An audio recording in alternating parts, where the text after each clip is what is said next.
پچھلی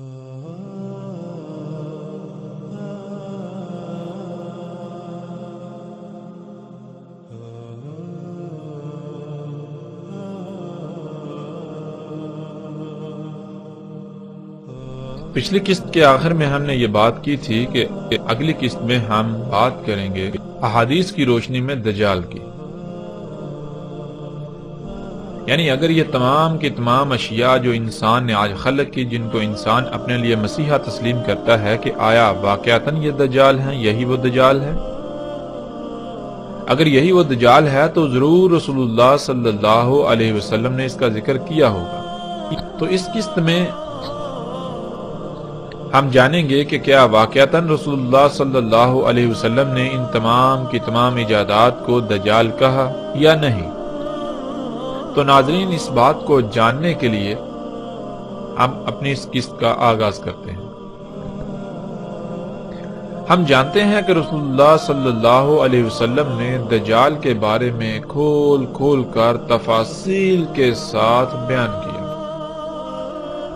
اسی طرح رسول اللہ صلی اللہ علیہ وسلم صحابہ اکرام کو دجال کے بارے میں بتا رہے تھے تو رسول اللہ صلی اللہ علیہ وسلم نے یہ کہا کہ قیامت الساعۃ سے پہلے دجال ہے، اور اس دجال سے پہلے بھی کئی دجال ہوں گے. رسول اللہ صلی اللہ علیہ وسلم نے قیامت الساعۃ کے قریب آنے والے دجال سے پہلے جتنے بھی دجال ہوں گے یا جو کچھ دجال ہوگا اس سب کی تفصیلات بیان کی. جب رسول اللہ صلی اللہ علیہ وسلم ان دجالوں کی یا قرب قیامت الساعۃ نکلنے والے دجال سے پہلے جو کچھ بھی دجال تھا، جتنے بھی دجال تھے، ان کا ذکر کر چکے، تو پھر بیان کرنے کی باری آئی اس دجال کی جو قرب قیامت الساعۃ نکلنا تھا. تب رسول اللہ صلی اللہ علیہ وسلم نے کہا، تحقیق یعنی ثابت شدہ، ایسا ہی ہوگا، ایسا ہو چکا. کیا؟ کہ دجال کھانا کھا چکا اور بازاروں میں گھوم پھر چکا.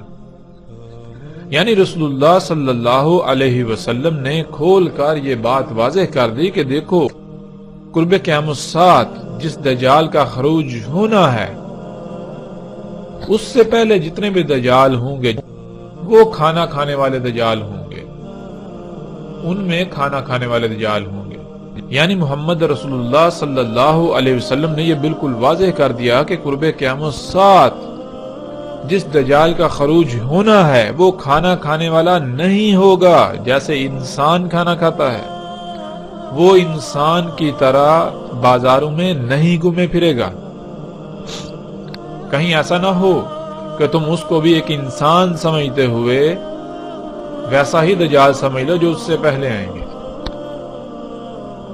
اس لیے وہ ایسا دجال نہیں ہوگا، یعنی وہ انسان نہیں ہوگا، اور اس کی رسول اللہ صلی اللہ علیہ وسلم نے مزید وضاحت کر دی.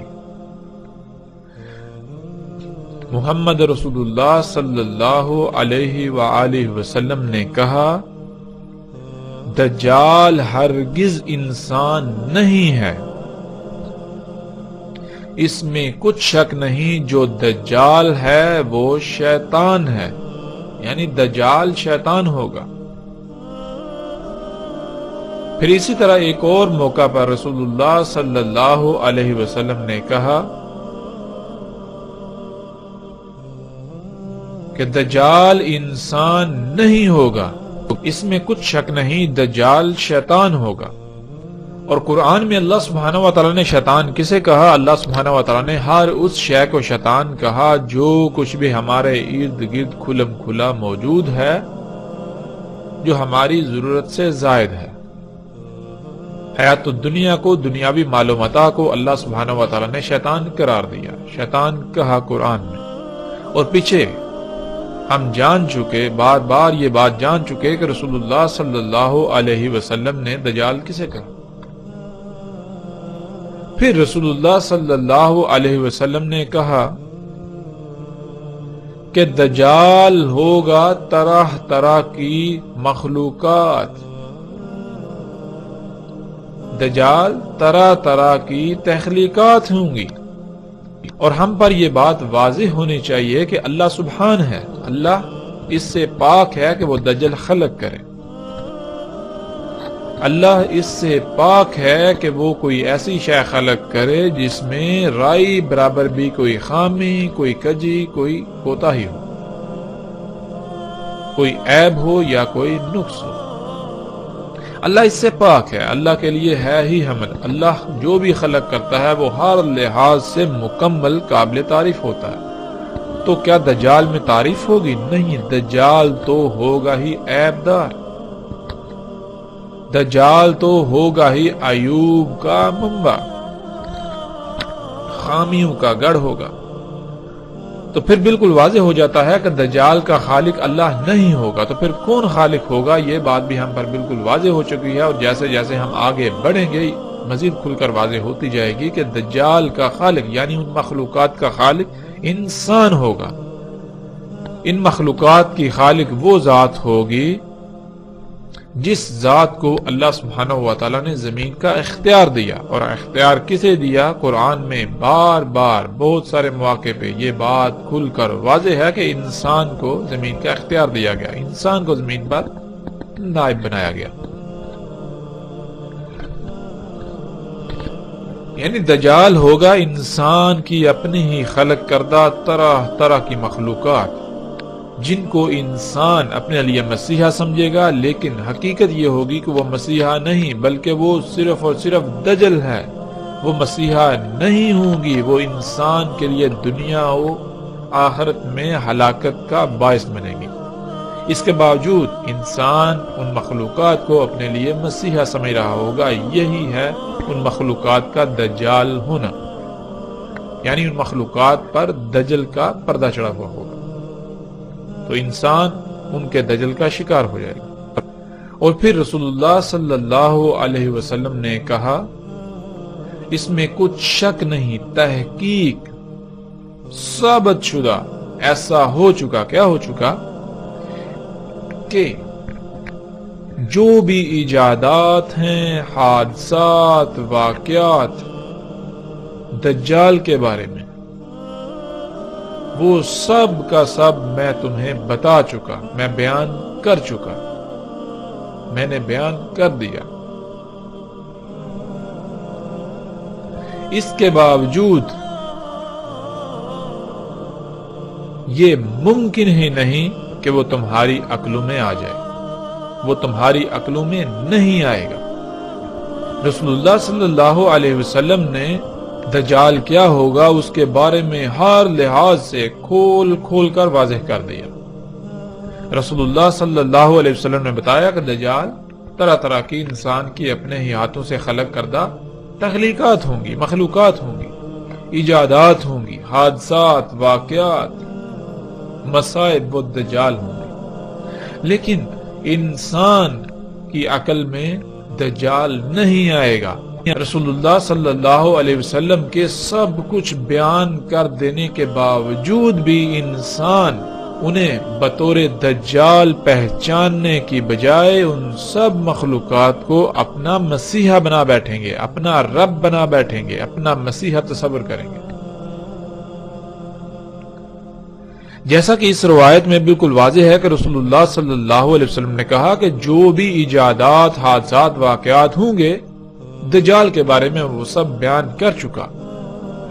تو پھر یہاں یہ سوال پیدا ہوتا ہے کہ جب رسول اللہ صلی اللہ علیہ وسلم ان ایجادات کے بارے میں بیان کر چکے تو کیا روایات میں ان ایجادات کے بارے میں ذکر موجود ہے؟ کیا ہمیں ایسی روایات ملتی ہیں؟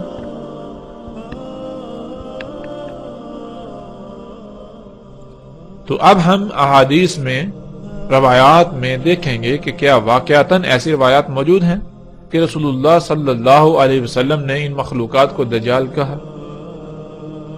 تو بڑھتے ہیں اس قسط میں اگلے مرحلے کی طرف۔ رسول اللہ صلی اللہ علیہ وسلم نے کہا، دجال طرح طرح کی مختلف مخلوقات ہوں گی۔ ناظرین، جہاں دجال کے بارے میں رسول اللہ صلی اللہ علیہ وسلم نے بہت کچھ کھول کھول کر بیان کیا، وہیں رسول اللہ صلی اللہ علیہ وسلم نے دجال کی پہچان کے لیے ایک ایسی بات کا ذکر کیا، ایک ایسی خبر دی جو خبر کسی نبی نے اپنی قوم کو نہیں دی۔ وہ خبر کیا تھی جس کا ذکر پیچھے گزر چکا؟ وہ خبر یہ تھی کہ دجال آور ہوگا اور تمہارا رب یعنی اللہ سبحانہ و تعالی آور نہیں ہے۔ اور ہم نے یہ بھی جان لیا تھا کہ آور کہتے ہیں کسی بھی شے کا، کسی بھی کام کا ایک ہی پہلو دیکھ پانا، کسی بھی کام کو ایک ہی پہلو سے کر پانا، کوئی بھی کام کرنا تو وہ نامکمل کرنا، کوئی بھی کام خامیوں، خرابیوں، نقائص والا کرنا۔ تو اسی کی وضاحت میں رسول اللہ صلی اللہ علیہ وسلم نے کہا تھا، جیسا کہ اس روایت میں ہمارے سامنے ہے۔ رسول اللہ صلی اللہ علیہ وسلم نے کہا اس کی یعنی دجال کی صلاحیت، خصوصیات، معیار اور کردار یہ ہوگا کہ وہ ہر شے میں ٹیڑھ پن پیدا کر دے گا، ہر شے کو مفلوج کر دے گا، اور یہی شے اسے یعنی دجال کو نمایاں کرے گی، یہی اس کی پہچان کا باعث ہوگی۔ یعنی رسول اللہ صلی اللہ علیہ وسلم نے کہا کہ دجال کی پہچان یہ ہے کہ دجال ہر شے میں ٹیڑھ پن پیدا کر دے گا، ہر شے کو مفلوج کر دے گا۔ یہ خامی، یہ خصلت ہی دجال کی پہچان ہوگی۔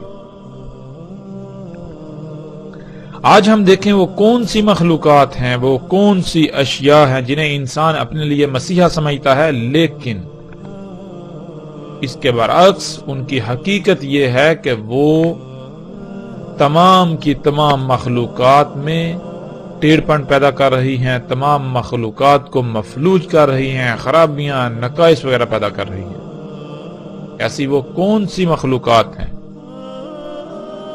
تو جب ہم دیکھیں تو ہمارے سامنے کیا آتا ہے؟ ہمارے سامنے پھر وہی طرح طرح کی انسان کی خلق کردہ مخلوقات جو پوری کائنات میں ہر شے کو مفلوج کر رہی ہیں، ہر شے میں ٹیڑھ پن پیدا کر رہی ہیں، ہر سطح پر تباہی مچا رہی ہیں۔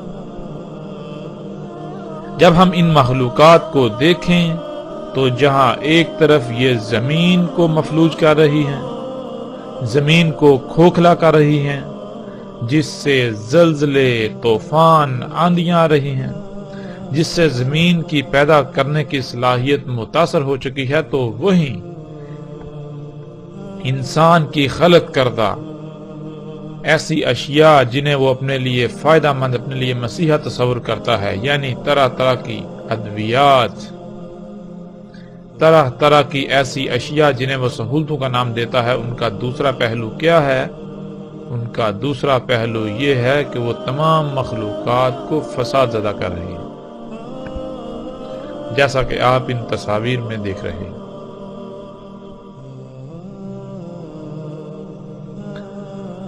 ناظرین، آج ہم اپنے آپ سے سوال کریں، ہم اپنے آپ سے پوچھیں کہ یہ تمام کی تمام فساد زدہ، خراب، نقائص والی مخلوقات کیا ان کا خالق اللہ ہے؟ اگر ہم یہ کہیں کہ ان کا خالق اللہ ہے تو اس کا مطلب یہ ہے کہ اللہ سبحان نہیں ہے، اللہ کے لیے حمد نہیں ہے، یعنی اللہ جو کام کرتا ہے وہ عیب دار کرتا ہے، نقائص والا کرتا ہے، خامی و خرابی والا کرتا ہے۔ لیکن جب ہم دوسری طرف قرآن سے رجوع کریں، قرآن سے اپنا تعلق قائم کریں، قرآن پر اس سوال کو پیش کریں، تو قرآن تو بار بار یہ کہتا ہے کہ اللہ سبحان ہے، اللہ پاک ہے، اس سے کوئی عیب دار خلق کرے۔ اللہ ظلم نہیں چاہتا، اللہ ظلم نہیں کرتا، قرآن پورے کا پورا اسی بات سے بھرا پڑا ہے۔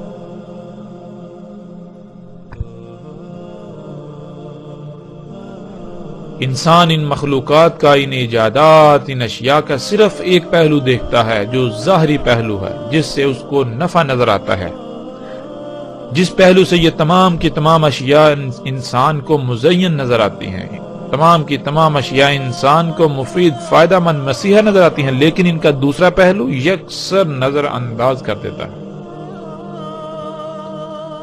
ان کے دوسرے پہلو کو یکسر نظر انداز کر دیتا ہے۔ اور وہ دوسرا پہلو کیا ہے؟ وہ دوسرا پہلو یہ ہے کہ یہ اشیاء، یہ مخلوقات کائنات کو تباہ کر رہی ہیں۔ آج موسموں کا نظام بگڑ چکا تو انسان کی انہی ایجادات کی وجہ سے، جنہیں وہ اپنے لیے مسیحا تصور کرتا ہے۔ آج زمین کی پیدا کرنے کی صلاحیت متاثر ہو چکی تو اس کی وجہ بھی یہی مخلوقات۔ آج لا تعداد بیماریاں وجود میں آ چکی ہیں جن کا ماضی قریب میں وجود تک نہیں تھا، اور ان بیماریوں سے انسان تو کیا، جاندار تڑپ تڑپ کر مر رہے ہیں۔ اور ان بیماریوں کی وجہ کیا ہے؟ یہ بیماریاں وجود میں کیسی آئیں؟ ان کی وجہ یہی انسان کی خلق کردہ طرح طرح کی مخلوقات۔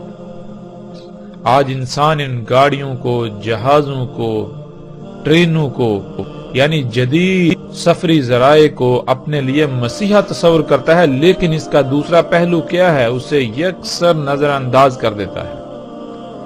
انہی گاڑیوں کی وجہ سے، ٹرینوں جہازوں کی وجہ سے، یعنی انہی سفر کے ذرائع کی وجہ سے آج پوری دنیا دھوئیں سے بھر چکی، اور یہ دھواں تمام مخلوقات کے لیے زہر قاتل ثابت ہو رہا ہے۔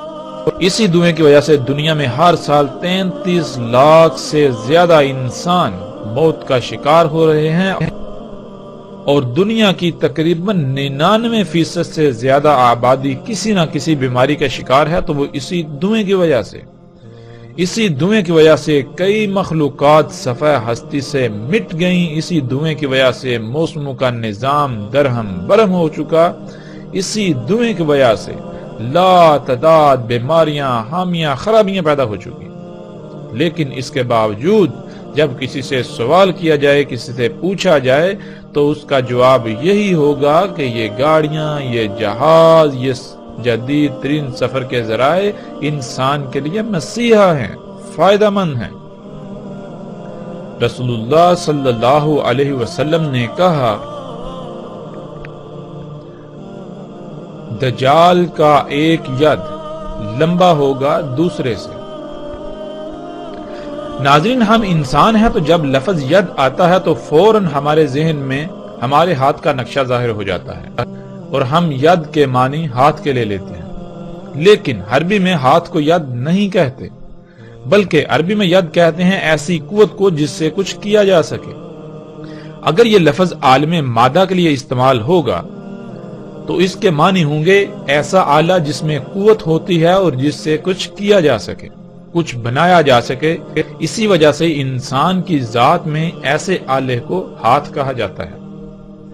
اور اگر یہی لفظ عالم نور کے لیے استعمال ہوگا یا عالم نار کے لیے استعمال ہوگا تو وہاں وہ عالم مادہ سے ماورا ہوگا۔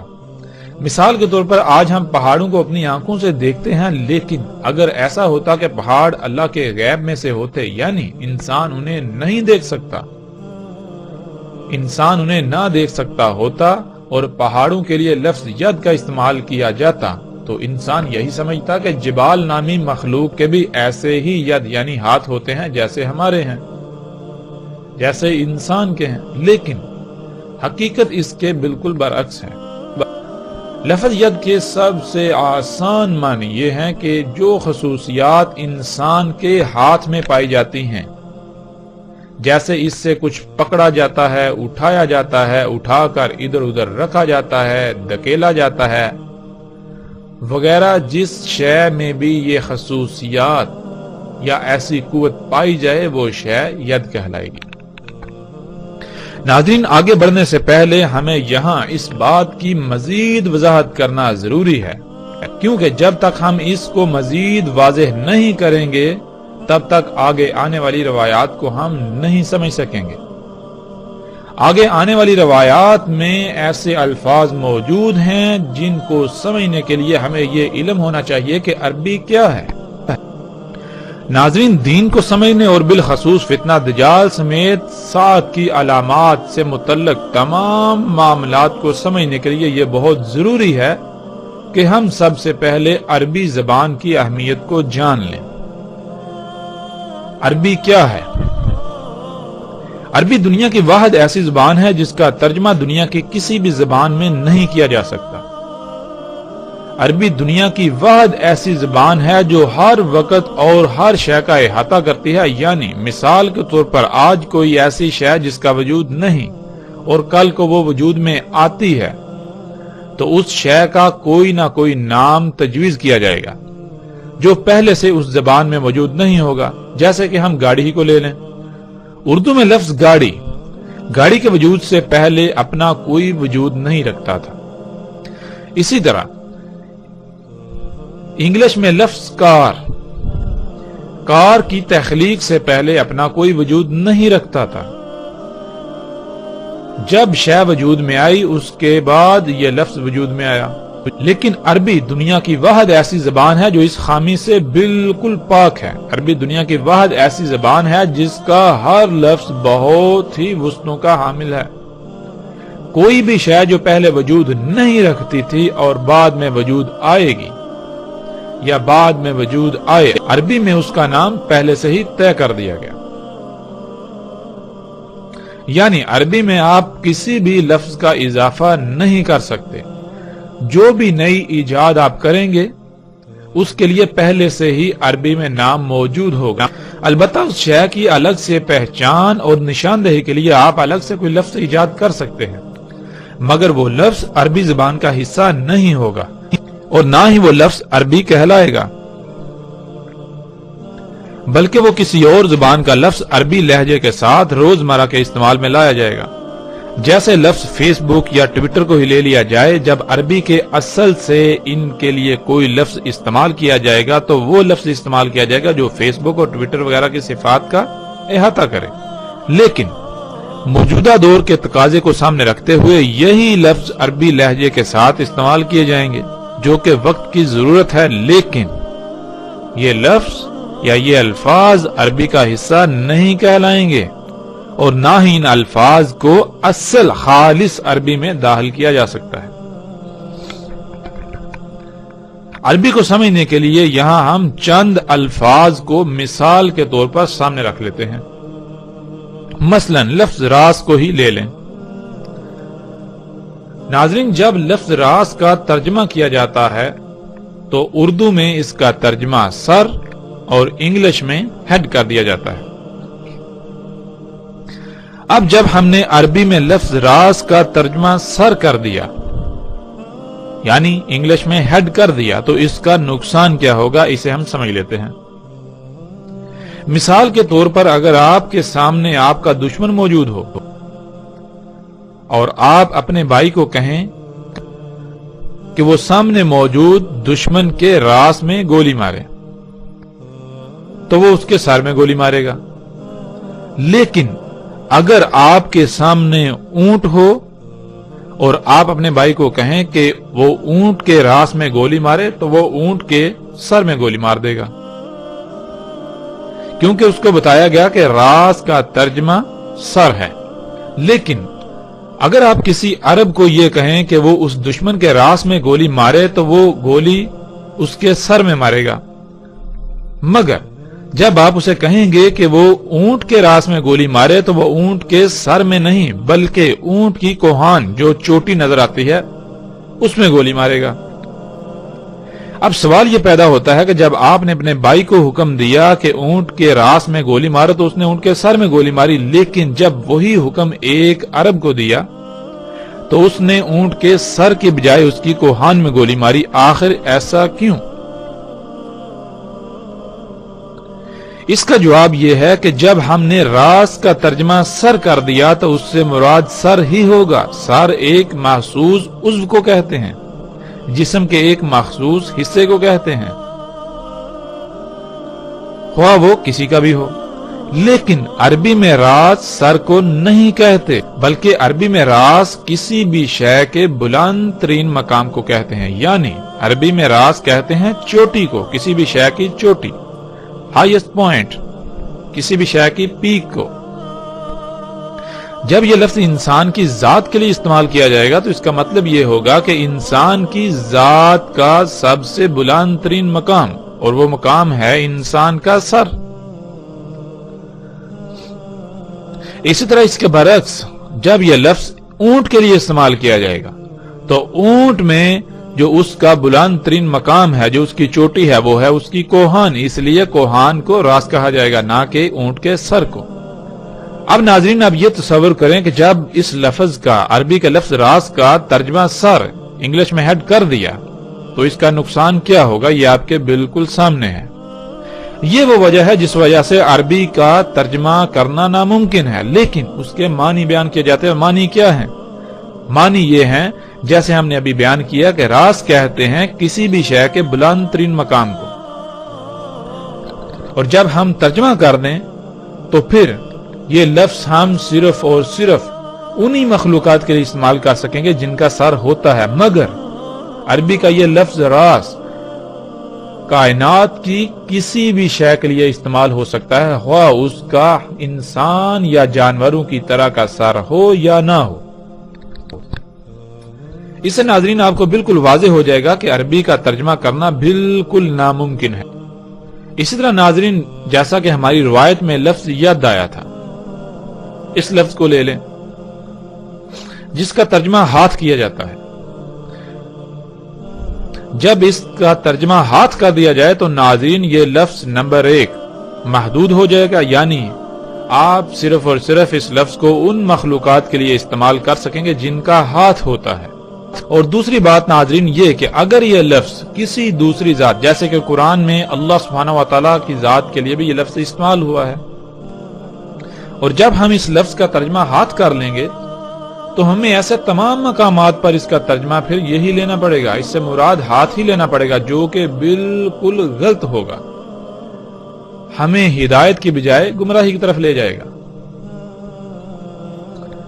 ناظرین ید کہتے ہیں جس میں قوت ہوتی ہے، جس سے کوئی کام کیا جا سکے، اور اگر یہ لفظ عالم مادہ کے لیے یعنی مادی دنیا کی اشیاء کے لیے استعمال کیا جائے گا تو اس سے مراد کوئی ایسا آلہ ہوگا، ایسا ٹول ہوگا جس میں قوت ہوتی ہے، جس سے کچھ کیا جا سکتا ہے، جس سے کچھ پکڑا جا سکتا ہے، اٹھایا جا سکتا ہے، کچھ بنایا جا سکتا ہے، کچھ کھولا یا بند کیا جا سکتا ہے، یعنی کچھ بھی کام کیا جا سکتا ہے۔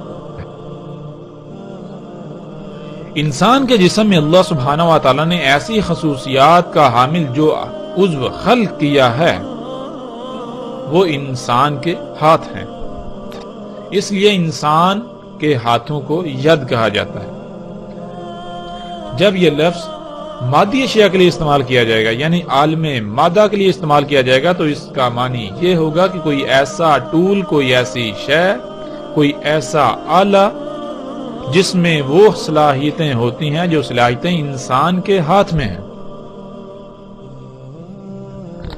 اور اگر یہ لفظ عالم نور یا عالم نار کے لیے استعمال کیا جائے گا تو پھر اس میں مادی صفات، مادی خصوصیات نکل جائیں گی، پھر وہاں مراد کوئی مادی آلہ نہیں ہوگا، یعنی وہاں مراد کوئی نوری ایسی قوت ہوگی، نور کی کوئی ایسی قوت یا آگ، نار کی ایسی قوت جس سے کچھ کیا جا سکتا، جس میں وہ صفات، وہ صلاحیتیں، وہ خصوصیات ہوتی ہیں، جو خصوصیات، جو صفات، جو صلاحیتیں انسان کے ہاتھ میں ہوتی ہیں۔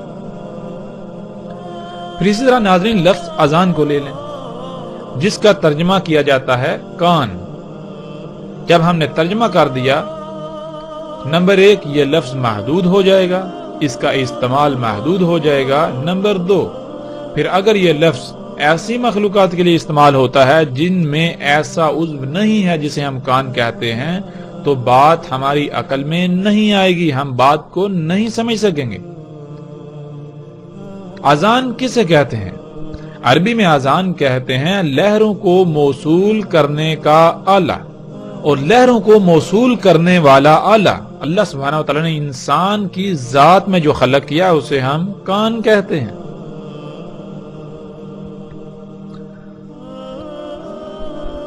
آواز کی حقیقت کیا ہے؟ آواز کی حقیقت لہریں ہیں، جسے ہم آواز کہتے ہیں۔ اس آواز کا ہمارے دماغ کے باہر کوئی وجود نہیں ہے، ہمارے دماغ کے باہر بنیادی طور پر لہریں ہیں جنہیں ہم آواز کی لہروں کا نام دیتے ہیں، یا انگلش میں ساؤنڈ ویوز۔ یہ لہریں سفر کرتی ہیں جب یہ لہریں کسی ایسے آلے سے ٹکراتی ہیں جو ان کو موصول کرنے کی صلاحیت رکھتا ہے تو وہ انہیں وصول کر لیتا ہے۔ اور ایسا آلہ اللہ سبحانہ و تعالیٰ نے ہماری ذات میں جو خلق کیا انہیں ہم کان کہتے ہیں۔ کان ہمارے آواز کی لہروں کو موصول کرتے ہیں، اس کے بعد ان لہروں کو بجلی کے سگنلز میں تبدیل کرتے ہوئے دماغ میں بھیجتے ہیں۔ دماغ کا متعلقہ حصہ ان لہروں کا ادراک کرتا ہے جسے ہم آواز کہتے ہیں۔ آواز محض ہمارے دماغ کا ادراک ہے، اس کی حقیقت لہریں ہیں۔ تو ناظرین، عربی میں اذان کہتے ہیں لہروں کو موصول کرنے والا آلہ، اور آج ہم ایسے تمام آلات کو سامنے رکھ لیں جن میں ایسی صلاحیتیں ہیں، ایسی خصوصیات ہیں۔ وہ کیا ہیں؟ آج ہم انہیں کیا کہتے ہیں؟ آج ہم انہیں انٹینا کہتے ہیں، جیسا کہ آپ تصاویر میں دیکھ رہے ہیں۔ اور ناظرین، یہی وہ اذان ہے جس کا ہم ترجمہ کان کر دیتے ہیں، جو یاجوج اور ماجوج کے بارے میں روایات میں آیا ہے کہ ان کے اذان اتنے بڑے ہوں گے کہ ان میں سے ایک کو نیچے بچھائیں گے اور دوسرے کو اپنے اوپر اوڑھ لیں گے۔ اور آج یہ منظر ہم اپنی آنکھوں سے دیکھ رہے ہیں، جس کا ذکر یاجوج اور ماجوج کے باب میں بہت ہی صراحت کے ساتھ آ جائے گا۔ اسی طرح ناظرین، لفظ لسان کو لے لیں جس کا ترجمہ زبان کیا جاتا ہے۔ پھر وہی بات، جب اس لفظ کا ترجمہ زبان کر دیا جائے گا تو ایک تو یہ لفظ محدود ہو جائے گا، دوسرا پھر اگر یہ لفظ ایسی مخلوقات کے لیے استعمال ہوتا ہے جن میں انسان یا جانوروں کی طرح کی زبان نہیں ہے تو ہم اس کو سمجھنے سے قاصر رہیں گے۔ ہم اس مخلوق میں ایسی زبان تلاش کرتے رہیں گے لیکن وہ ہمیں نہیں ملے گی۔ تو پھر لسان کسے کہتے ہیں؟ ناظرین، لسان کہتے ہیں لہروں کو پیغام میں ڈالنے والا آلہ۔ مثال کے طور پر آپ جب زبان سے بولتے ہیں تو کیسے بولتے ہیں؟ اس کی حقیقت کیا ہے؟ اللہ سبحانہ و تعالیٰ نے انسان کے حلق میں ایک گوشت کا لوتھڑا خلق کیا ہوا ہے۔ جب انسان بولتا ہے تو وہ لوتھڑا بہت تیزی سے ارتعاش کرتا ہے، حرکت کرتا ہے، تھر تھراتا ہے، جس سے بالکل ایسی ہی لہریں وجود میں آتی ہیں۔ خالی جگہ پر خلا میں ایسی لہریں وجود میں آتی ہیں جیسے بالکل پانی میں پتھر پھینکنے سے لہریں وجود میں آتی ہیں۔ پھر ناظرین، زبان جب حرکت کرتی ہے تو وہ ان لہروں کو ایسی فریکوینسی میں ڈالتی ہے جس میں وہ پیغام ہوتا ہے جو آپ کسی کو دینا چاہتے ہیں۔ زبان ان لہروں کو پیغام کی شکل میں ڈالنا شروع کر دیتی ہے۔ تو اس لیے لسان کہتے ہیں لہروں کو پیغام میں ڈالنے کا آلہ۔ اب ناظرین، یہ صلاحیت، یہ خصوصیت جس شے میں بھی پائی جائے گی اسے عربی میں لسان کہا جائے گا، خواہ اس کو انسان کوئی بھی نام دے رہے ہوں یا کسی بھی نام سے جانتے ہوں، کسی بھی نام سے پکارتے ہوں یا کسی بھی نام سے پہچانتے ہوں۔ اس طرح ناظرین، لفظ سود کو ہی لے لیں۔ سود کا ترجمہ کیا جاتا ہے آواز، لیکن یہ ترجمہ بالکل محدود اور غلط تصور کیا جائے گا، اس لیے کہ جب ہم نے اس لفظ کا ترجمہ سود کر دیا تو پھر ہم صرف اور صرف اس لفظ کو انہی مخلوقات کے لیے استعمال کر سکیں گے جن مخلوقات کا آواز کے ساتھ تعلق ہے۔ لیکن سود کہتے ہیں تھر تھراتی لہروں کو۔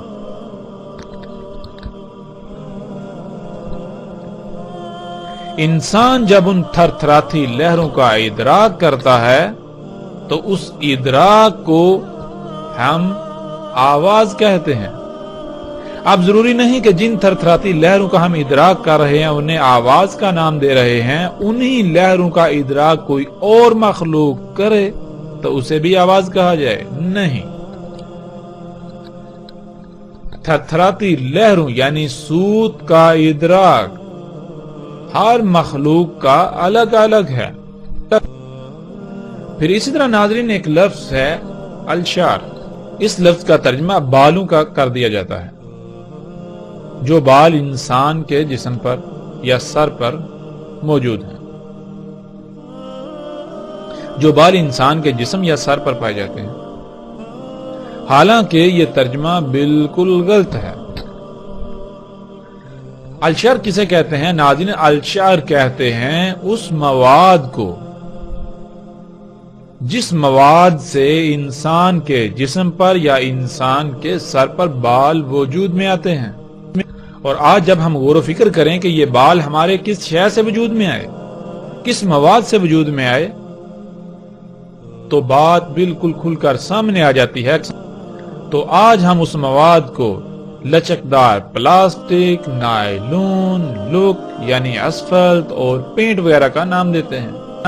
کسی بھی شے پر پائے جانے والے فلیکسیبل یعنی لچکدار پلاسٹک، نائلون، پینٹ اور اسفلٹ وغیرہ کو عربی میں الشعر کہتے ہیں.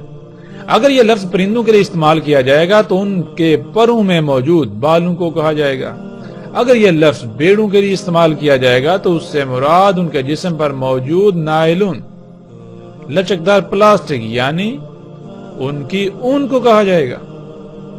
قرآن میں اللہ سبحانہ و تعالیٰ نے کہا کہ انسان کو 3 سے خلق کیا گیا. 3 کہتے ہیں کالے رنگ کے کیچڑ کو جو زمین میں پایا جاتا ہے، جو زمین کے عناصر سے وجود میں آیا. زمین کے ان عناصر میں ایک عنصر موجود ہے جسے الشعر کہا جاتا ہے، اور آج موجودہ دور میں ہم اس کو لچکدار پلاسٹک، نائلون، اسفلٹ یا پینٹ وغیرہ کا نام دیتے ہیں. پھر اسی طرح ناظرین لفظ عین جس کا ترجمہ آنکھ کا کیا جاتا ہے. ناظرین جب یہ لفظ ہمارے سامنے آتا ہے تو اس سے مراد آنکھ لے لیا جاتا ہے، جیسے انسان یا جانوروں کی آنکھ. لیکن عربی میں عین کہتے ہیں ایسے آلے کو جو رنگوں کا ادراک کرتا ہے. انسان کی ذات میں اللہ سبحانہ وتعالی نے ایسا آلہ جو خلق کیا جو رنگوں کا ادراک کرتا ہے اسے ہم آنکھ کہتے ہیں. اور عربی میں ہر اس شے کو عین کہا جائے گا، ہر اس شے کو، ہر اس آلے کو عین کہا جائے گا جو رنگوں کا ادراک کرتا ہے. آج ہم جب اپنے ارد گرد غور و فکر کریں، ارد گرد دیکھیں تو ہمیں بالکل واضح ایسے آلات نظر آئیں گے جو رنگوں کا ادراک کرتے ہیں. یعنی عربی میں عین کہتے ہیں اس شے کو جس میں وہ تمام صلاحیتیں، خصوصیات پائی جاتی ہیں جو خصوصیات، جو صلاحیتیں انسان یا جانور کی آنکھ میں پائی جاتی ہیں. پھر اسی طرح ناظرین لفظ طیر آ جاتا ہے جس کا ترجمہ کر دیا جاتا ہے پرندہ. حالانکہ طیر عربی میں کہتے ہیں ہر اس شے کو جو ہوا میں یعنی جو فضا میں اڑتی ہے، جو فضا میں تیرتی ہے. لیکن جب ہم نے اس کا ترجمہ پرندہ کر دیا تو ہم اس سے مراد کیا لیں گے؟ ہم اس سے پھر مراد دیں گے وہ پرندے جو اللہ سبحانہ تعالیٰ نے خلق کیے، جو ہمیں ہواؤں میں اڑتے ہوئے نظر آتے ہیں. لیکن یہ ترجمہ بالکل غلط ہوگا. طیر کہتے ہیں ہر اس شے کو جو ہوا میں اڑتی ہے، جو فضا میں سفر کرتی ہے. ہم نے عربی کے کچھ الفاظ کو سامنے رکھا اور ان کے اوپر مختصراً سی بات کی، جس سے یہ بات کھل کر واضح ہو جاتی ہے کہ عربی کا ترجمہ کرنا بالکل ناممکن ہے، خواہ وہ دنیا کی کوئی بھی زبان ہو. دنیا کی کسی بھی زبان میں عربی کا ترجمہ نہیں کیا جا سکتا. اگر ہم نے عربی کا ترجمہ کر دیا تو ہم بات کو سمجھنے کے بجائے مزید دور چلے جائیں گے.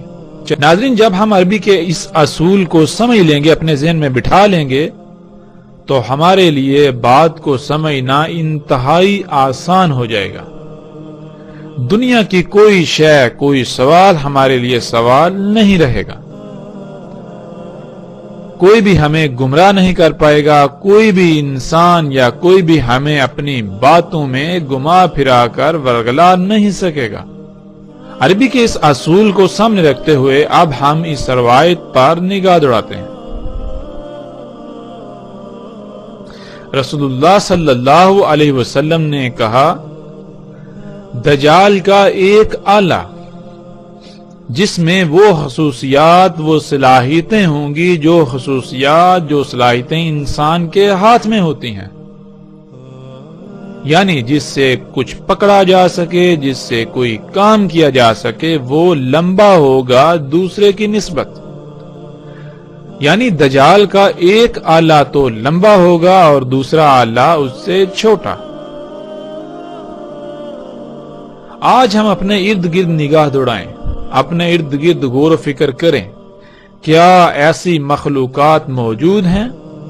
کیا انسان کی خلق کردہ ایسی مخلوقات موجود ہیں جن میں بالکل وہی صلاحیتیں وہی خصوصیات پائی جاتی ہیں جو صلاحیتیں اور خصوصیات انسان کے ہاتھ میں پائی جاتی ہیں؟ تو حیران کن طور پر ایسی لا تعداد مخلوقات ہمارے سامنے آ جائیں گی، جیسا کہ آپ ان تصاویر میں دیکھ سکتے ہیں۔